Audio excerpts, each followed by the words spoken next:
I don't know how many men are enjoying taking care of their families. Do not get married if you want to remain the same. Marriage should change you. You will lead to compromise. Hello everyone, how are you doing? Welcome and welcome back to my YouTube channel. My name is Helen Ng'ang'a and we are back like we never left. So guys, first thing first, I want to thank you guys for the continued support. I don't take your support for granted, and I know mtanipeleka where God has planned to reach us. Anyway, we have seen women complain about marriage, regretting about marriages, and also so many things. Women have come out to cry, wanalia kulia. So this time round, we have a men convo,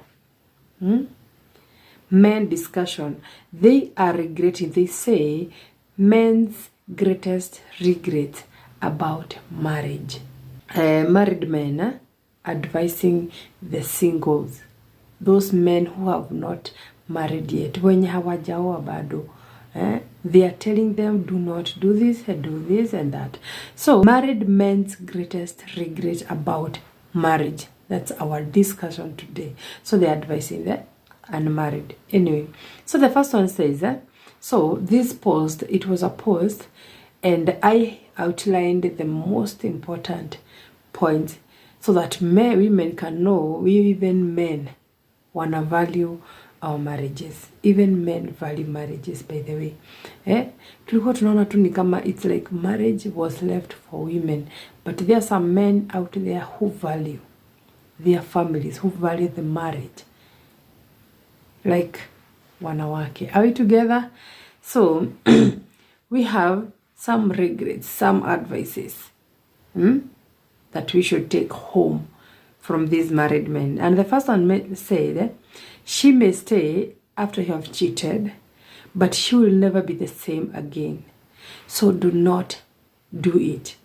If at all you have not cheated on your wife, don't try that at home, because yes, she might not move, she might not leave you, but she will never be the same again. She will not be the woman you married. That's an advice from one man who cheated on his wife. Alafu, the wife stayed, but she has never. The old woman is dead. The only physical appearance was left. Anyway, number 2, ask yourself if you are the man you want your daughter to marry. Someone told them to ask themselves if at all they are the man or the men they want their daughters to marry. If you're mistreating your wife, you have a daughter, utafurahia your daughter akiwa mistreated by the husband. So be the man that you would like your daughter to have for a husband. Ayo ni kali, by the way. Number 3, marry a woman who wants marriage, not wedding.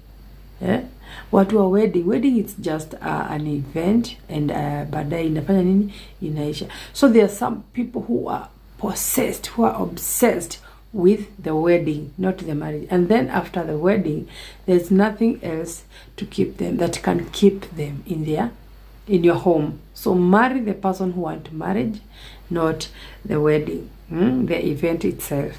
After the event, she packs and go. Hey, where men are being advising each other. So number 4, my biggest regret in my marriage was to cheat. And I'm telling you, my wife was never the same. So do not. That another second man who is telling us never.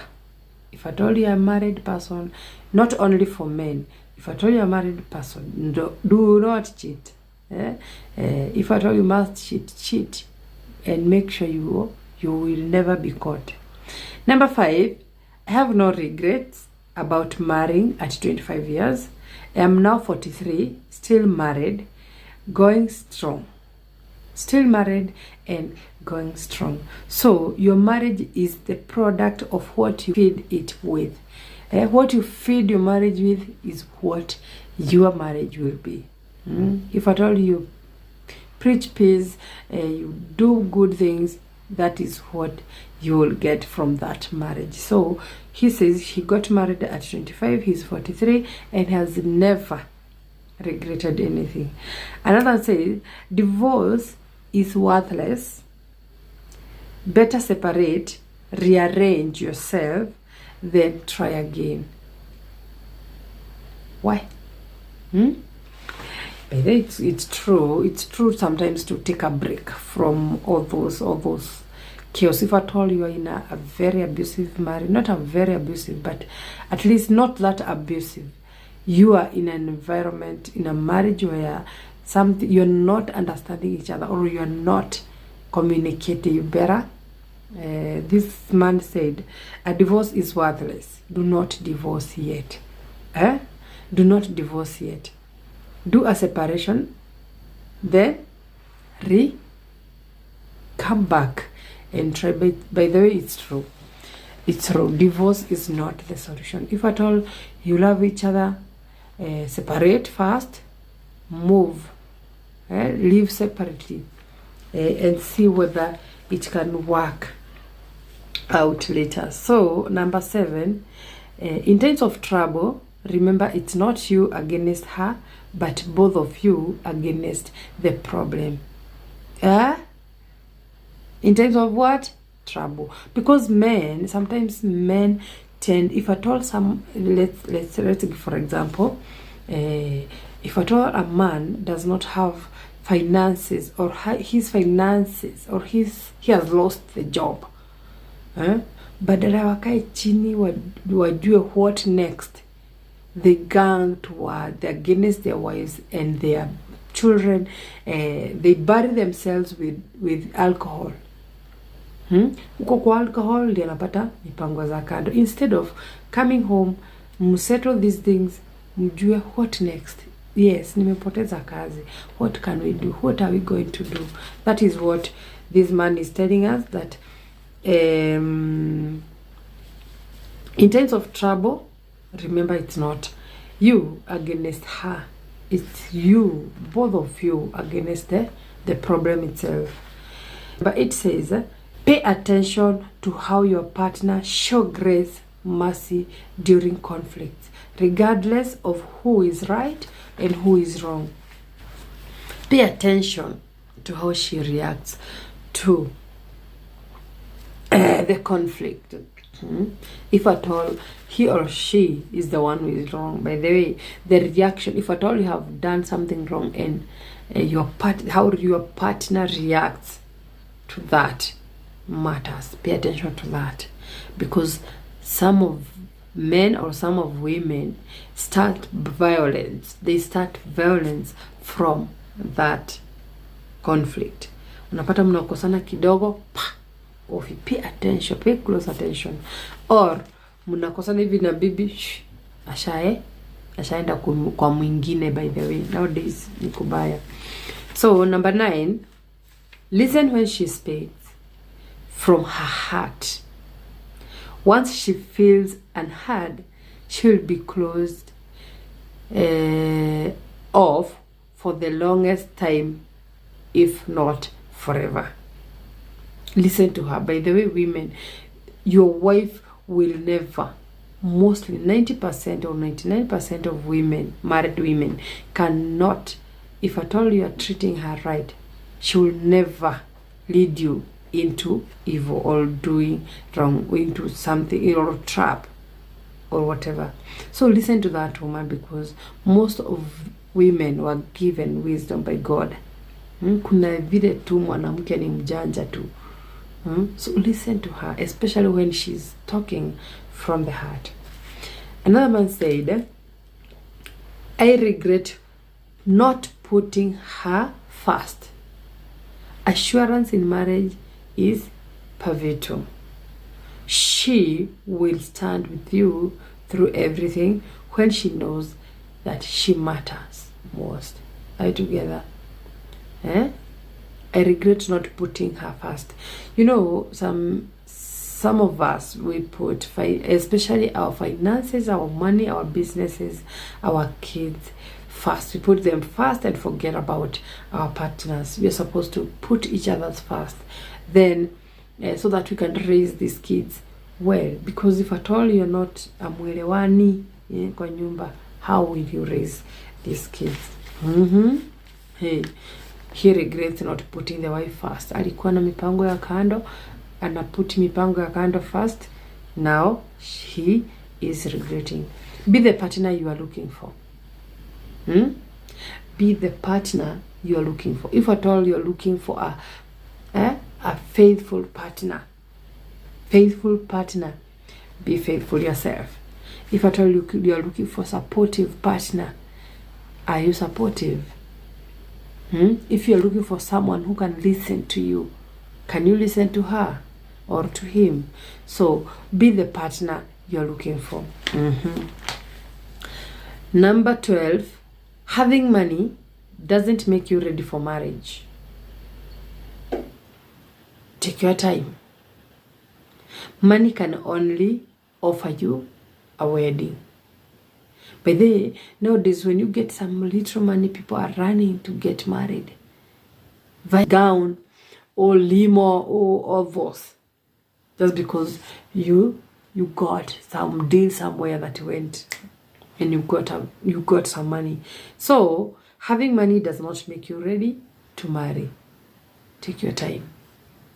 Because ukioa ukiwa na pesa alafu hizo pesa ziishe, you will know you do not know. Are we together? Anyway. Number 13, having friends. This one regrets for having friends who are not married while he was married. By the way, men, kama kuna kitu inaharibu men, ni friends. Choose your friends wisely. There are friends out there who are advising others, oh, your wife is too sharp for you, or your wife is what for you, or really? Anyway, choose your friends wisely. If you are married, what are you doing with singles? Because the only thing that a single man can tell you or a single woman is, twende clubbing, twende out, let's do this, let's go this way. And you have a commitment. You have someone who is in the house waiting for you. Number 14, marriage is of God. When you two fear God, then it's a paradise. I am happily married. By then you kweli. The first marriage was ordained by God. Kabisa. So marriage is of God. And if at all the two of you, if at all you have a fear of God in you, you will not commit sin. You will not commit adultery, especially adultery. When you fear the Lord, you will not do such a thing. You will not hurt your partner. You will not hit your partner. Are we together? Okay. Number 15. Someone said, marriage is a beautiful thing if you value one another or each other. It's a beautiful value your partner. Value, present her, mpende, love her with value your partner. Mweke hapa. Okay. Number 16 says, invest a lot of time learning her beliefs, background, how she manages her finances. Love alone is never enough. Know what you are marrying. This is a man telling others that time learning her beliefs, background, how she manages her finances. Love alone is not enough. Know what you're marrying. By the way, you're supposed to see, if at all you have given this man, this lady, some 500, let's say for example 500 bob, just sometimes it's good to sit down and check how she spent that money. Because if at all you give her some 500 for dinner, let's say if at all you do not have kids or you have 1 or 2 kids, 500 bob, she's supposed to use at least 4 and save 100, or puts aside 100 for future use. Are we together? So if at all you're giving someone 1,000 and she's like squandering everything, you have a problem.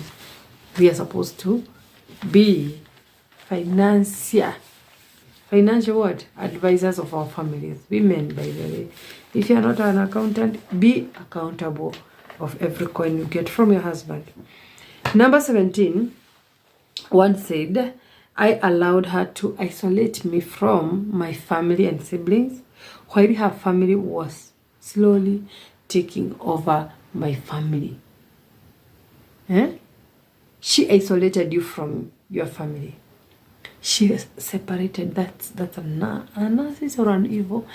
Yeah, if at all someone separates you from your loved ones, because your mom, your sisters, your brothers came first before you got married to this lady. You're not supposed to separate the son or the daughter from his or her family. Like me, I'm very close to my family, and most of the things we do as a family, mostly, by the way, everything we do as a family. So when you separate me from my mom, from my sister, from my bro, then you do not have a good intentions toward me. I cannot do that. So this guy was isolated from the father, the family, and the sibling. Nawe mwanamke wao walikuwa nakuja. Yeah. Number 18. Another one said, marriages are different. Everyone is unique, and my experiences are unique to my marriage, to me and my marriage. But everyone is unique, and every marriage is unique. But you have at least something which is common. Like, we are married, yes? You are married. The fact remains that you are married. You left your family, I left my family. The other family did the same, others did the same. The word marriage is one. Yes, you have different behaviors. So look at what you can deal with. Be the person you want your partner to be. Even if you are unique in which way. But a marriage is a marriage. Definitely you have something in common in all our marriages. We give birth to kids. We have finances. We have family issues that every single person faces. So the way we handle all those, yes, you are unique. Hatukatai tuko unique. Being unique is okay, but the fact remains that we are in a marriage. Number 19. I regret never marrying sooner, because the feeling of being responsible to someone's life really feels good. I wish all men would say this or would do this, because mostly men have run away from responsibilities. Wameachia wamama, wao walibaki tu na kuzaa na wakamali, and they are done. Now they're taking good care of the babies, of the children. So he says he wishes he had gotten married earlier, because the feeling of being responsible for someone's life really feels good. The first man who is happy to take good care of the family. I don't know how many men are enjoying taking care of their families. Wachache sana. Okay, number 20. Today we are doing 20. Do not get married if you want to remain the same. Marriage should change you. You will lead to compromise. By that, it's true. If at all you are the clubbing type, you have to reduce your clubbing. If at all you are the spending time, you'll have the spending type, you'll have to reduce the spending, because eventually you will have kids, and you're supposed to save for the future. If at all you're a drunkard, punguza. If at all you have girlfriends and boyfriends, you have to reduce those. So if you do not want to change your lifestyle, how you spend your time, how you stay, how you use your life, you live your life, do not get married. Yeah, because you have to compromise. You have to do what your partner likes, not what she dislikes or what he dislikes. Okay, the parting shot. Never ever overlook the red flags. They will catch up with you in the future. Or you're given a slap and you think, oh, that was a mistake. No, my friend, it's not a mistake.